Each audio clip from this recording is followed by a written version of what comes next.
Baik, ambil nafas sebentar. Setelah ini kita masuk ke wasiat-wasiat, petuah-petuah langsung dari Kanjeng Sunan Gunung Jati. Baik itu dalam bentuk wewekas maupun ipat-ipat. Wewekas itu perintah-perintah maupun larangan-larangan. Kadang orang menyebutnya sebagai petatah petitih. Ini semacam quotes, kata-kata mutiara yang banyak sekali dibahas, ditulis, dan dikaji tentang petatah petitih dari Kanjeng Sunan Gunung Jati ini. Malam hari ini mari kita coba ungkap beberapa petatah petitih, wewekas, dan ipat-ipat dari Kanjeng Sunan Gunung Jati. Oke, yuk kita ambil nafas sebentar. Kalau yang mau minum, istirahat sebentar, silahkan. Sebelum kita lanjutkan ke quote-quote, kata-kata dan pesan-pesan wasiat-wasiat dari Kanjeng Sunan Gunung Jati. Menarik yang disebut istilah petatah petitih ini, bentuknya hanya satu kalimat pendek. Jadi bukan quote-quote panjang, apalagi teori-teori panjang yang bertele-tele. Hanya satu kalimat untuk setiap pesan. Tapi mungkin karena yang menyampaikan beliau seorang wali kutub, meskipun satu kalimat itu rasanya meresap masuk ke dalam diri, dibandingkan harus membaca buku-buku tebal yang bertele-tele. Mungkin ini cocok dengan konsepnya ada seorang filosof. Namanya adalah Ockham, William Ockham. William Ockham ini ahli logika dari Inggris abad ke-14. Beliau ini nanti teorinya dikenal sebagai reduksionisme metodologis. Dia punya prinsip hemat yang dikenal sebagai teori pisau atau pisaunya Ockham. Jadi dia ini menyatakan bahwa pandangan itu, gagasan dan penjelasan tentang sesuatu itu yang lebih tepat adalah yang lebih pendek dan lebih sederhana. Kalau ada penjelasan misalnya tentang sesuatu atau uraian tentang satu kebaikan misalnya, ini isinya sama sih, misalnya ada buku A sama buku B. Yang buku A itu panjang, lebar, bertele-tele. Sementara yang buku B ini pendek saja, hanya 1-2 kalimat saja. Wah, ternyata yang pendek 1-2 kalimat ini, kata Ockham, biasanya ini yang lebih benar dibandingkan yang bulat bertele-tele. Kita kan sering begitu. Kalau kita benar itu biasanya ngomongnya pendek. Ya atau tidak? Ya, tidak, dan sebagainya. Tapi begitu kita ada salah, itu biasanya kita bulat. Masih ada tapinya, ada namunnya, masih ada meskipun demikiannya, masih ada macam-macam panjang. Biasanya tambah bulat itu biasanya kemungkinan salah dibandingkan yang lebih singkat. Jadi yang asumsinya paling sedikit, mudahnya begitu. Nah, model petatah petitih ini juga begitu. Jadi hanya singkat, hanya satu kalimat. Oke, di antara kiai-kiai tempat saya mondok dulu, ada yang kalau beliau ini khutbah Jumat, itu pendek sekali. Biasanya hanya 1-2 kalimat terus selesai. Beda dengan yang hari ini sering saya alami, kan khutbah Jumat itu sampai setengah jam, kadang lebih. Tapi beliau ini hanya 1 kalimat, 2 kalimat. Misalnya, saudara-saudara sebagai sesama muslim, tolong jangan saling menyakiti, jangan berkata-kata yang mencederai hati teman kita, saudara kita. Sudah selesai, terus barakallahu li wa lakum. Ini kan rasanya khutbah kok pendek sekali. Tapi justru dengan pendek sekali ini, Orang terkesan. Sampai pulang kita masih ingat tadi itu dipesan ini loh sama Pak Yai waktu khutbah Jumat. Dibandingkan yang khutbahnya panjang bertele-tele sampai setengah jam, biasanya terus kita ngantuk. Jadi pulangnya ya enggak dapat apa-apa akhirnya. Tadi ngomong apa ya enggak jelas. Nah ini, maka menurut saya gaya Petata Petitih ini, gaya wewekas dan lipat-lipat yang pendek-pendek seperti ini penting. Kita kembangkan untuk kita biar tidak terlalu banyak omong. Kayak saya ini bahas sampai 2 jam lebih, ini mungkin ya agak tidak terlalu efektif juga. Ada penelitian yang menyatakan bahwa dari penyampaian materi sekitar 1 jam itu paling yang masuk hanya 10 menitnya. Yang membekas, tapi sisanya biasanya hilang. Ya syukur alhamdulillah hari ini ada rekaman-rekaman, ada YouTube, jadi bisa diulang. Coba ngomong langsung yang tidak ada rekamannya, tidak ada rekodnya. Itu kalau teman-teman saya tanya tadi, ustadznya bilang apa, ngomong apa, mungkin ya memang hanya sisa 10% itu. Baik, sekarang saatnya kita mulai membahas Petata Petitih, wewekas dan lipat-lipat ini. Ada banyak isinya, cuma ini saya ambil dari berbagai sumber yang mungkin urutannya tidak terlalu tertib, tapi memang bisa dipahami per kalimatnya. Ini beda-beda maksudnya. Jadi tiap poin itu ada maksudnya sendiri-sendiri. Kita mulai ya. Yang pertama, ini yang paling masyhur. Yang pertama ini ditulis di mana-mana kalau teman-teman nanti berkunjung ke makam Kanjeng Sunan Gunung Jati akan banyak melihat kalimat ini ditempelkan. Yaitu, ini sebelum saya baca ya, saya pamit dulu minta maaf ini pada teman-teman yang mungkin dari Cirebon atau dari Jawa Barat, atau mungkin juga teman-teman Jawa. Kalau saya tidak terlalu fasih, tidak tajwidnya juga masih kacau balau kalau membaca kalimat-kalimat dalam bahasa ini. Jadi, ya nanti saya baca apa adanya, semoga teman-teman maklum. Yang penting fokus pada maksudnya. Ini saya hanya ngutip saja dari berbagai sumber. Yang pertama, Insun titip tajuk lan fakir miskin. Ini kalau diterjemahkan dalam bahasa Indonesia, aku menitipkan tajuk. Tajuk itu musola, langgar, tempat sholat. Lan fakir miskin. Dan fakir miskin. Jadi ini biasanya disebut paling awal sebagai pesan dari Kanjeng Sunan Gunung Jati. Maksudnya beliau untuk urusan agama titip tajuk. Tolong ramaikan masjid, musola, langgar. Jadi mungkin ini maksudnya ya jangan sampai langgar, musola, tajuk itu sepi. Sepinya langgar, musola, masjid adalah salah satu indikator semangat dan gairah beragamanya orang-orang mulai susut, mulai surut. Yo kalau bisa bahkan masjid, musola itu tidak hanya jadi pusat peribadatan, tapi juga kalau mungkin jadi pusat intelektual, jadi pusat budaya, pusat pengembangan masyarakat, dan lain sebagainya. Seperti zaman Nabi itu kan, Nabi itu waktu di Madinah, masjid itu ya jadi pusat macam-macam. Selalu ramai. Jadi yang pertama itu yang dititipkan. Jadi Kanjeng Sunan pesen ya tajuknya dijaga. Selama tajuk ini ramai, masih banyak aktivitas di situ, berarti menunjukkan orang masih setia, masih komitmen dengan agamanya. Kemudian juga beliau titip fakir miskin. Ini semacam clue-nya, keyword-nya. Kalau urusan ke atas hubungan dengan Allah itu tajuk. Kalau urusan sesama, ini tolong lebih perhatikan fakir miskin, para du'afa, orang-orang yang membutuhkan, orang-orang yang menderita.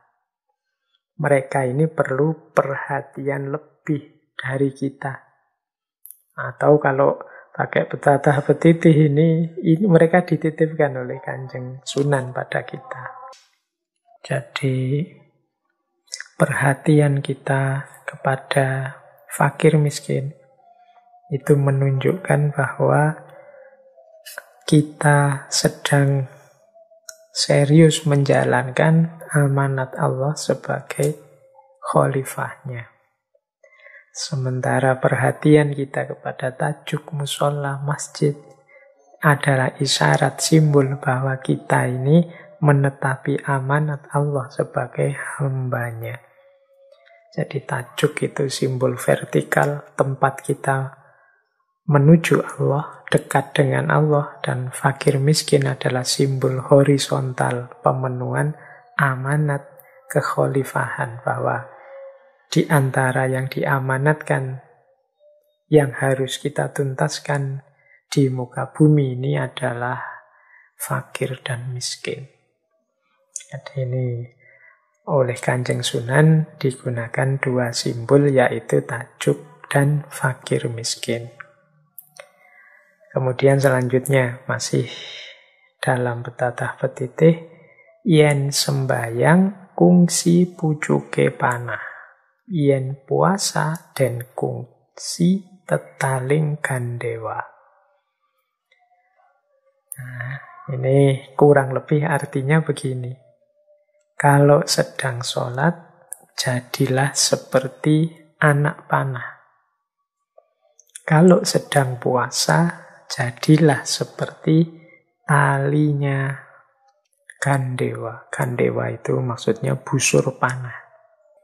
Ini isyarat bahwa sholat itu kan kita sedang tegak berdiri menegakkan agama. Ini anak panah itu kan kuat, kokoh, dan melesat cepat. Ini kan cirinya anak panah. Kalau kita sholat seperti anak panah, tegak, kokoh, kuat. Jangan belok-belok, jangan lemes, jangan loyo, harus semangat terus, kokoh, kuat. Seperti ujungnya anak panah. Karena sholat itu kan imaduddin, tiangnya agama. Maka kita harus kokoh, tegak, berdiri. Sebagai simbol tegaknya agama. Jadi maka sholat kita harus serius. Lanjutannya, kalau kita puasa, kita seperti tali panah. Tali panah itu lentur, ditarik ke belakang, dipakai untuk mengarahkan anak panah. Maksudnya apa? Puasa itu kan rahasianya pengendalian diri. Simbol anak panah ini kan simbol keuletan dan pengendalian. Jadi semoga puasa itu membuahkan pengendalian diri. Jadi puasalah dengan cara seperti talinya busur panah, berarti puasalah dengan pengendalian diri yang kuat. Tidak makan, tidak minum, tapi tidak mampu mengendalikan diri, ya kehilangan makna dan rahasia puasa.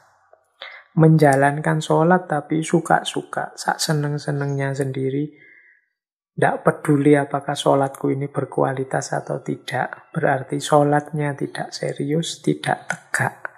Itu berarti bukan sholat yang seperti anak panah. Jadi sholatlah seperti anak panah dan puasalah seperti tali busur panah.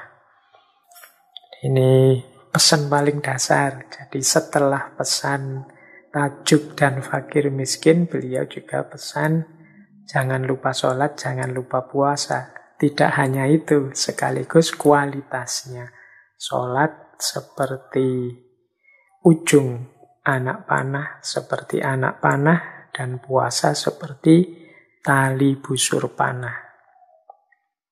Kemudian selanjutnya ibadah kang tetep.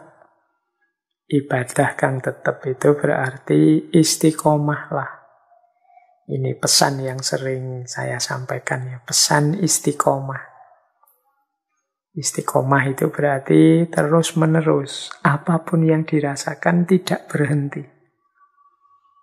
Pak, saya kok belum merasakan indahnya sholat ya Pak. Saya kok belum merasakan enaknya khusyuk. Saya kok belum merasakan ikhlasnya berbagi dan lain sebagainya. Tidak masalah, jalan saja terus. Mungkin di antara godaan-godaan, ujian-ujian demi kesempurnaan amal kita itu perjuangan batin kita ini. Nah, semoga kita tidak kemudian berhenti, tapi terus jalan. Ibadah kang tetap. Apapun yang dirasakan, apapun yang terjadi, apapun hambatannya, mungkin dari hati kita sendiri atau dari pikiran kita sendiri, yang penting kita tahu bahwa itu amal kebaikan, jalan saja. Nah, itu makna ibadah kang tetap. Pak, saya kok ragu, jangan-jangan sholat saya ini hanya formalitas belaka. Jangan-jangan puasa saya ini hanya dapat lapar dan hausnya. Tidak apa-apa, lanjutkan puasa, lanjutkan sholat. Paling tidak sudah jelas bahwa puasa itu satu kebaikan, bahwa puasa itu satu kebenaran. Sholat juga begitu. Nanti pelan-pelan disempurnakan. Caranya bisa sempurna. Ibadah kang tetap. Istiqomah. Kemudian ada lagi pesan. Wedya ing Allah. Jadi takutlah kepada Allah. Ini kualitas yang kita semua sebenarnya sudah tahu bahwa orang yang dekat dengan Allah itu cirinya antara lain takut kepada Allah. Orang yang takut kepada Allah itu pasti hidupnya terjaga. Orang yang sadar bahwa dia selalu diawasi oleh Allah. Karena tidak mungkin ada ruang, tidak mungkin ada waktu yang di situ Allah tidak awas, tidak ngerti tentang kita. Maka kualitas takut pada Allah ini penting untuk menumbuhkan kesadaran bahwa tidak mungkin di ruang apapun, di waktu apapun, Allah tidak ada dan tidak melihat perbuatanku. Jadi wedya ing Allah. Ini seolah-olah sangat sederhana, tapi melaksanakannya tidak sederhana. Boleh nanti kalimat ini ditulis besar-besar di kamarnya teman-teman itu. Kasih tulisan wedi ing Allah. Nah, jadi kalau tiba-tiba kok sendirian di kamar, kemudian pegang HP, ingin buka yang aneh-aneh, begitu nongak sedikit ada tulisan wedi ing Allah. Nah, terus tidak jadi, terus wah, ya ini salah dosa, Allah mesti melihat. Atau begitu ada orang maki-maki di medsos, pita panas ingin balas, begitu ingin balas ada tulisan wedi ing Allah. Nggak jadi sudah. Khawatir nanti Allah pasti tahu ini ternyata aku nggak ada beda dengan mereka. Mulutku dan mulut mereka sama-sama jeleknya. Nah, ini bisa jadi rem rasa takut kita kepada Allah. Kemudian manah dan syukur ing Allah. Hati yang selalu bersyukur kepada Allah. Ini salah satu akhlak yang mulia, yang bisa jadi sumber kebahagiaan, bisa jadi sumber kenyamanan hidup kita, tapi sering kita lupakan, yaitu syukur. Kita itu lebih suka melihat hal-hal yang negatif dari apapun yang sedang kita alami. Bahkan sekiranya yang negatif itu padahal satu kenikmatan, tapi kita kadang-kadang lupa bersyukur karena melihat sisi negatifnya. Alhamdulillah sudah lulus, sudah wisuda. Lah tapi setelah wisuda ini mau apa? Akhirnya malah sedih. Mikir mau apa setelah wisuda itu membuat kita sedih, terus lupa bahwa kita sudah dapat nikmat wisuda. Alhamdulillah sudah diberi kesembuhan oleh Allah dari sakitku ini. Tapi habis uang banyak ini, Saya tidak tahu nanti mengembalikan utangnya dari mana ini. Nah, kita lupa dengan nikmat kesehatan itu karena perhatian kita didistraksi, disibukkan oleh aspek negatifnya. Karena mungkin kemarin kita untuk berobat banyak utang kemana-mana. Nah, banyak kita setiap hari itu seperti ini. Sudah diberi nikmat yang luar biasa, kita ambil sudut negatifnya. Maka penting pesannya Kanjeng Sunan ini, manah dan syukur ing Allah. Yuk hati kita dibiasakan untuk selalu bersyukur. Kita ini hidup dari detik per detik, masih bisa menikmati apapun di dunia ini, itu kan anugerah yang luar biasa dari Allah. Jantung kita masih berdetak, kita masih mampu bernafas, mengambil nafas dan mengeluarkan nafas. Dan itu pun sering kita lupakan sebagai satu anugerah dari Allah, sehingga kita melupakan aspek syukur ini. Bayangkan kalau kita bisa ambil nafas saja, begitu selesai ambil nafas, buang nafasnya tidak bisa. Atau sebaliknya, buang nafas bisa, ambilnya tidak bisa.